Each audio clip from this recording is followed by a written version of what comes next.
Deputy speaker পদের জন্য অবিলম্বে নির্বাচন হোক, সরকারের ওপরে চাপ তৈরি করার কৌশল ইন্ডিয়ার।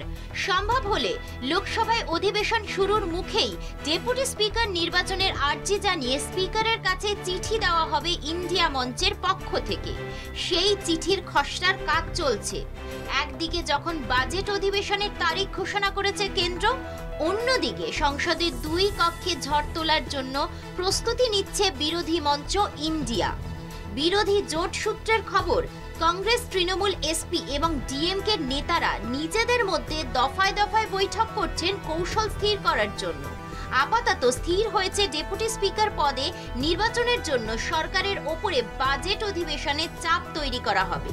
সূত্রের খবর, অধিবেশন শুরুর দিনই এই বিষয়ে আর্জি জানিয়ে স্পিকারের কাছে চিঠি দেওয়া হবে ইন্ডিয়া মঞ্চের তরফে।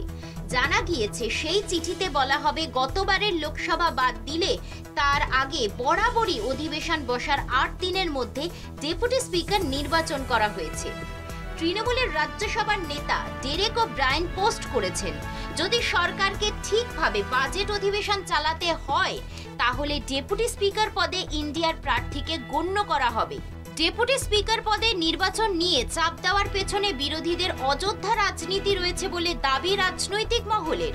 ইন্ডিয়া শিবিরের খবর, ডেপুটি স্পিকার পদে প্রার্থী হিসাবে ফৈজাবাদ কেন্দ্রের সমাজবাদী সাংসদ অবধেশ প্রসাদের নাম প্রস্তাব করা মাত্রই রক্তচাপ বাড়বে বিজেপির। ফলে ওই পদে নির্বাচন হোক বা না হোক, অথবা ডেপুটি স্পিকার পদে ইন্ডিয়া জোটের প্রার্থী জয়ী হোক বা না হোক, বিজেপি যে রাম মন্দির আন্দোলনের কেন্দ্র ফৈজাবাদেই পরাজিত হয়েছে, একথাই এভাবে বারবার তুলে ধরা হবে।